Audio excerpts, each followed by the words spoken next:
Pisces, kamusta? Hello, at ito yung reading mo for the month of November. Ano yung mga parating, posible, at yung mga dapat mong malaman?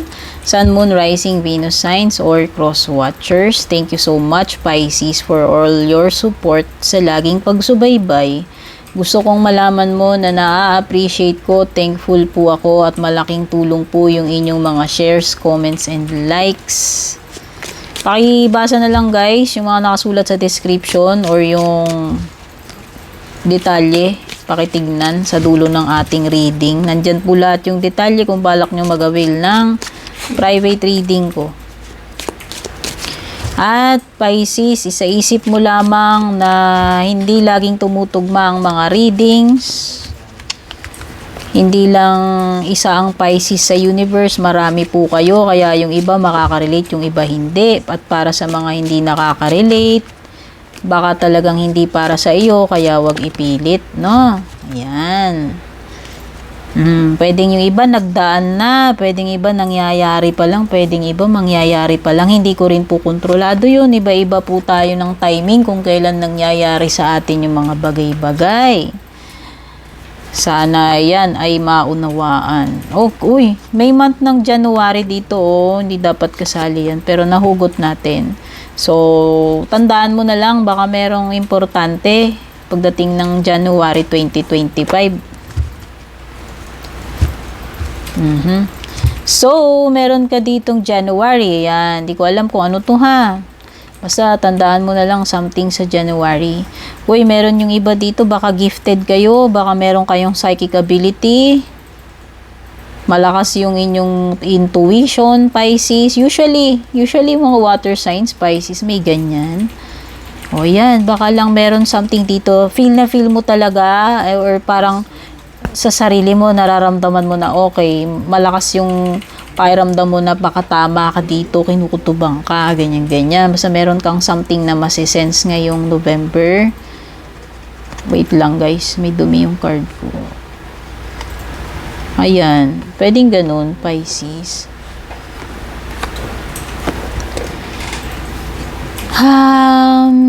Siguro Pisces, unahin mo muna yung mga bagay na pinaka-importante.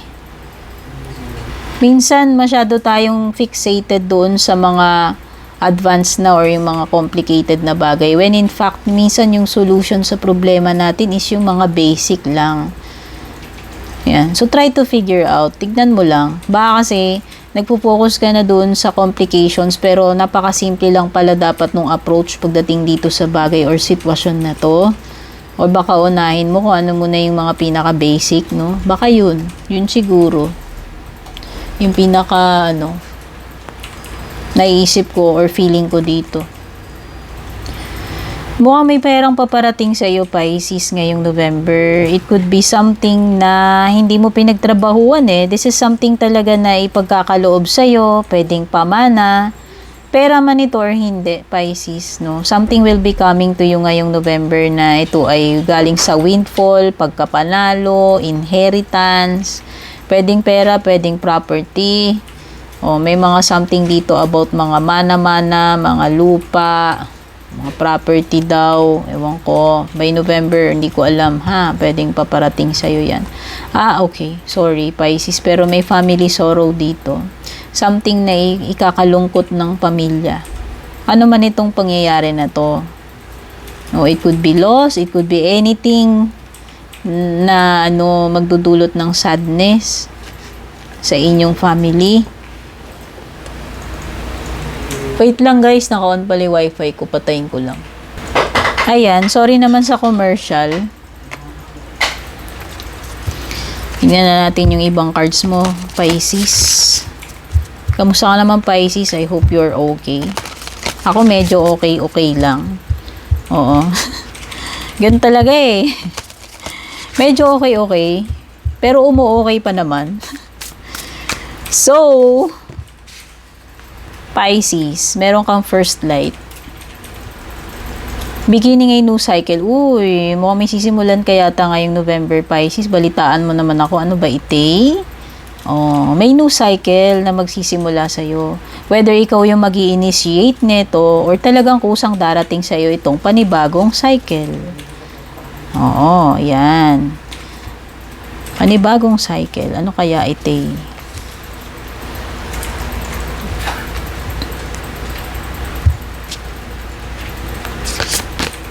Oh, valiant courage, oh. Take action with passion. Ayan na nga. So, nakikita ko napaka-enthusiastic mo ngayong November. Kasi nga may bagong, ewan ko, it could be pwedeng something naman talaga na gusto mong simulan in the past or ngayon lang siguro matutuloy ngayong November. It could be something na totally new para sa iyo. Kaya nga siguro ikaw ay enthusiastic, excited. Nasisense ko na very inspired ka, very motivated ka, driven ka to start something or pasukin itong bagay na to. Basta i-welcome mo to with enthusiasm, with passion. Na yun lang nakita ko, kung ano man itong bagong cycle na paparating sa'yo or papasukin mo, mukhang may enough energy ka, passion, nakaharapin mo to. Ayan o.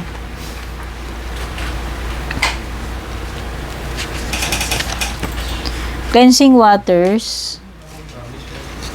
Mahilig ka bang mag-dip sa bati, sa ilog? Ano ba yung mga ibang anyong tubig, guys? Basta meron something dito about tubig. And parang feeling ko ito is something na parang nakakatanggal ng stress more. Feeling mo nakikleanse yung iyong nadi-detox ka, ayan. Every time na ginagawa mo yan. Pagsiswimming na yan, paglulublob dito sa ewan ko. Kung wala namang mga anyong tubig, baka naman sa napakalaking batya lang yan. Meron ka bang inflatable, may jacuzzi ka ba sa bahay, bathtub, inflatable, pool, I don't know. Basta merong something dito na, ewan ko parang gagawin mo to ngayong November para ma-cleanse ka.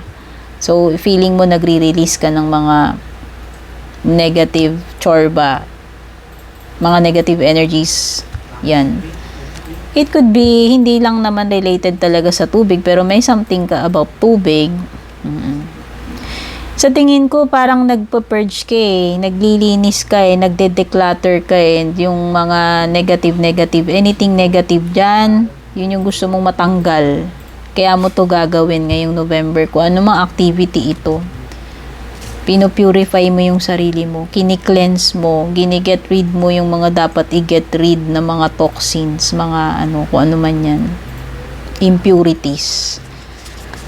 Kumbaga, halimbawa, sa friend list mo, yan, pwedeng iba sa inyo, nagbabawas kayo doon ng mga friend, sa friend list ninyo, yung mga tao na talagang hindi mo naman sila ganun ka close. So, yan, pwedeng lang nagbabawas ka kasi ng mga unhealthy, mga toxic dito, kung ano man yung tinutukoy dyan. Gusto mo nga ma-purge gusto mo ma-purify, ma-cleanse yung space mo or ikaw or kung ano man ito about you. Getting rid of any kind of toxicity, whether energies man yan or kung ano man, relationships, etc. And you have crossing bridges, may pagtawid sa tulay, Pisces. So sabi dito, it's time for healing, connecting, mending, and releasing. Meron kang mga dapat nang i-release, Pisces, and maybe magko-continue itong process na to. Pwedeng nasimulan mo na to actually, pero etong November is magko-continue pa rin itong process na ito na pag-cross mo ng bridge. Pwedeng iba sa inyo hanggang ngayon nagpapagaling pa rin kayo hanggang November. Pwedeng yung iba may mga pinuputol na kayong relationships or connections, romantic man yan or hindi. Pero this is two-sided. Either may mga tinatalikuran ka na, nilalayuan, iniiwan na, pinuputol mo na yung bridge, yung connection na yun, or you are about to enter something which is indicative of these two cards. Kasi kanina, previously, merong binabanggit dito about something na bagong chapter sa buhay mo. So, pwedeng both. Actually, pwedeng both. You are, you are cutting off ties with the past or whatever this connection was. to you, it was na kasi tapos na. So, nagmo-move away ka na doon, tumatawid ka na. And then, pwede rin at the same time sabay na you are welcoming something sa buhay mo. Whatever this journey, this new beginning, this new cycle that was mentioned here before, pwedeng yun din yun. So, pwedeng both ways yung ma-experience mo ngayong November. And, kuha pa tayo ng iba pang cards.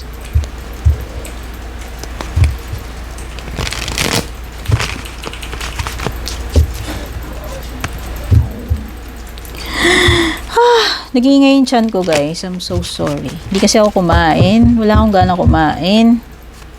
Ginawa ko lang uminom.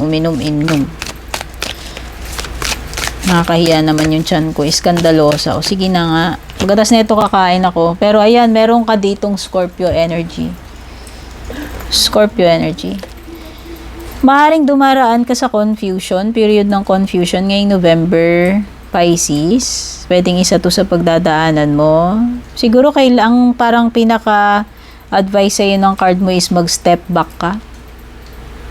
Tignan mo yung kabuuang picture bago ka mag-decide.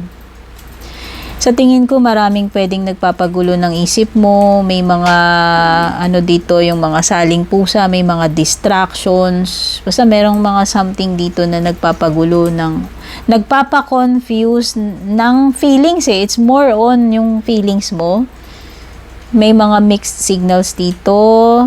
Nako-confuse yung puso mo. Pwede rin namang this is a sign na may mga ibang opportunity na magbubukas sa'yo ngayong November. Oo, this card is about choices, illusions, fantasies din, daydreaming. Meron ka ring Gemini energy. Pwede ba? Pagpasok sa commitment, ayan, nakikita ko dito na may Gemini energy dito. Sa tingin ko, mas pipiliin mo si Gemini kaysa kay Scorpio. Or, either way, baka naman si Gemini yung namimili dito. Baka pinagpipilian ka niya, Pisces at saka si Scorpio. Hindi ko alam. Basta, there is an important decision. Choice. Tandaan mo, dalawang card ito, parehong choice. So, for sure, ngayong November, kailangan mong mamili, Pisces, between dalawang bagay or dalawang situation or dalawang tao. Ayan. Ang taray mo naman, Pisces, buti ka pa. Namimili ka lang. Bongga. O, diba? Basta this could be entering a new relationship since may new beginning dito. Baka magsisimula uli kayo ni Scorpio o baka magsisimula uli kayo ni Gemini. O it could be romantic, it could be also something else na basta kailangan mong mag-make ng choice. I-commit yung sarili mo dito. O, sino pa? Meron ding Aries energy dito. Baka may kadil ka rin na Aries. Pamimili na naman, the Two of Wands. Basta for sure, meron kang i-dispatcha dito. Ikikip mo yung isa and yung isa i-dispatcha mo. Mamimili ka eh. Yun yung nakikita ko eh. Kaya hindi naman pwedeng namamangka ka sa dalawang ilog. O unless, kaya mong pagsabayin yung mga bagay-bagay na yan, yung dalawang tao na yan, dalawang bagay na yan, or situation, hindi ko alam kung anong nagre-relate sa inyo. Pwedeng may mga delay dito ha, pagdating sa mga pinaplano mo, Pisces. Meron daw tao dito nagpe-play it safe. May nagpe-play it safe. Pwedeng may mga plans na hindi mag-work out. Pwedeng may mga delay sa plano. Strong energy. Yung mga nakaka-deal mo dito, si Scorpio, si Gemini, si Aries. At saka sa bottom ng deck mo, si Virgo. Okay, yung iba, about to be employed na kayo November, baka mag-land kayo dyan sa position na yan, sa job na yan na ina-applyan ninyo, or pwedeng madadagdagan yung responsibility nyo rito. Meron something about fatherhood, whether ikaw tong tatay na may mga obligasyon ka, responsibilidad kang kailangan mong gampanan, or you could be dealing with yung tatay mo. Basta merong energy ng fatherhood or head ng family or head ng departamento, kung boss man yan. Patriarch. Yun yung pinaka-energy. The Emperor. This is about leadership, accountability, responsibilities na kailangan mong gampanan, mapunan ngayong November. This is having the guts, the balls na hawakan ito, magmaniobra, i-manage, mag-take control about the situation or about an area or about a job. Okay? At kailangan mong mag-work hard, Pisces. Nakikita ko na you will try to do your best. Magiging very busy ka. Ibubuhos mo yung iyong time, yung energy. Ayan. You could be dealing with someone na mataas yung standards niya. Pwedeng iba mag-OJT na kayo dito. Magsisimula na kayo ng trabaho. O basta maraming work this November para sa inyo. Pwedeng meron ditong mga paulit-ulit na task na kailangan mong gawin.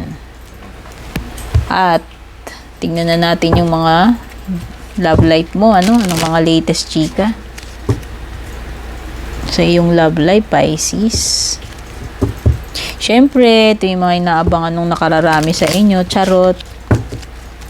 Anong latest chika sa love life mo ngayong November? Meron kang camera, meron kang girl with the snake, talking. Ang daming talking dito, Pisces. Meron ding energy ng person. Ano mang gender to, babae, lalaki, tomboy, bading, di ko alam. Basta lahat ng gender, welcome dito.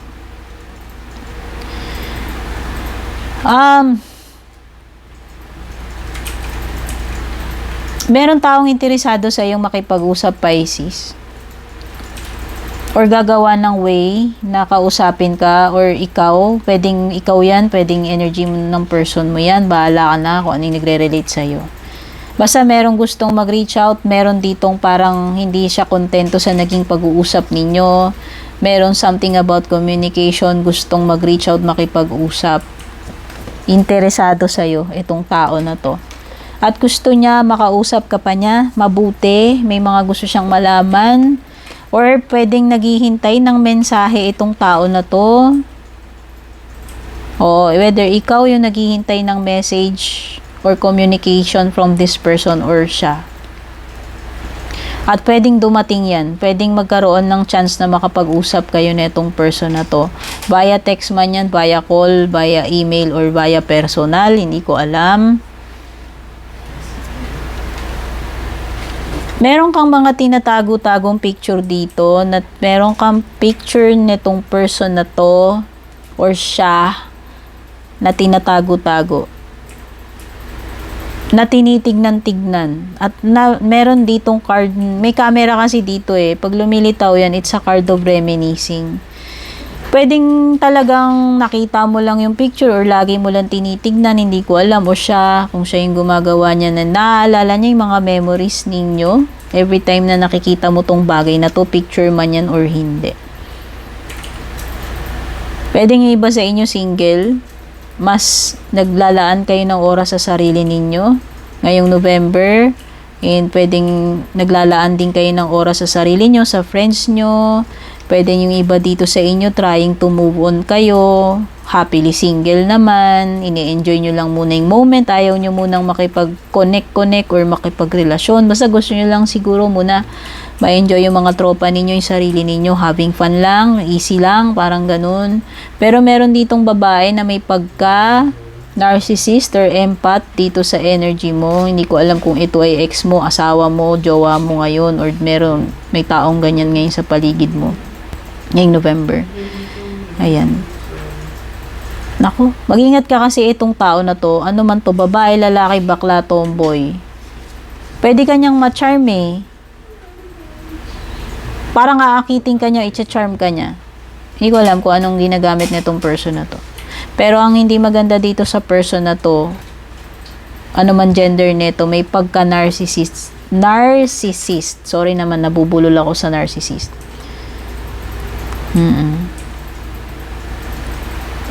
So, yan yung mga nakuha ko. Natulala ako, Pisces. Siguro pagod na ako. Tignan na natin yung mga iba pang payo sa'yo. bago natin tapusin yung reading mo.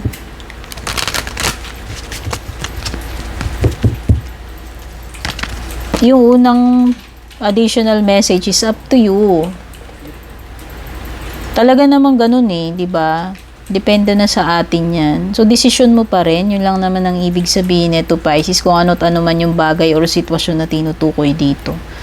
Nasa sayo pa rin naman yung huling decision. Kumbaga, bahala ka pa rin. Ikaw pa rin naman ang masusunod. Okay?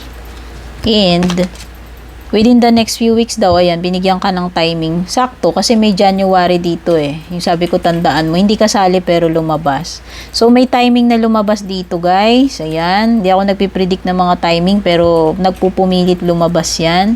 So, meron something na importante, either January or sa mga susunod na weeks. Ang tabayanan mo na lang.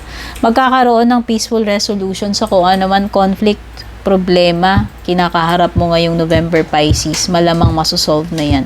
At ang pinakamaganda dito is sa mapayapang paraan masosolve. So, kung ano man yan. Okay, so, last. May mga taong pwedeng nagmamalasakit sa'yo, gustong tumulong sa'yo, or mga taong pwede mong lapitan para humingi ng tulong. Ayan. So, at least ngayong November, alam mo sa sarili mo, mako-comfort mo yung sarili mo na kahit papano pag hindi mo kaya pwede kang humingi ng tulong, pwede kang mag-reach out sa iba or tanggapin yung kanilang ino-offer na tulong sa iyo malasakit, no? And tignan na natin yung closing message mo, Pisces.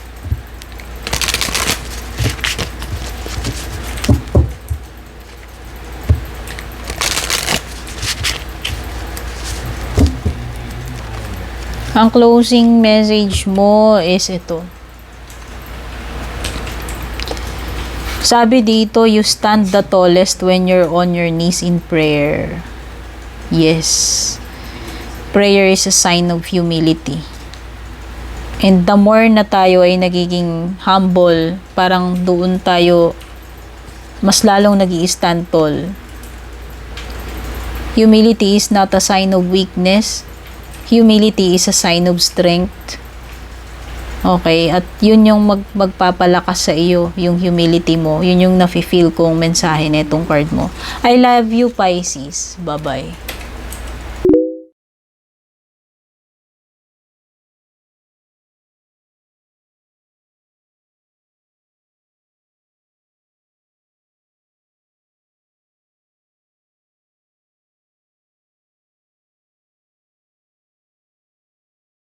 And kung balak nyo pong mag-book or mag-inquire ng personal readings ko, basahin nyo lamang po itong nakasulat sa screen or yung nakalagay sa description. Shoutout at thank you sa ating mga YouTube channel members, Juliet Saito, Vel, Mildred, Julian, Alejandra, Maya 2.6, Michael, Rosel, Belen, Melinda, Jane, Devi, Joy, Gwen, De Luna. Shoutout and thank you rin sa ating mga FB page subscribers, Alicia, Aida, Jovel, May, Ann, Jennifer, Jane, Aida, Aluwa, Emilu, Melinda, Grizel, at ang pinakabago si Shay Santos.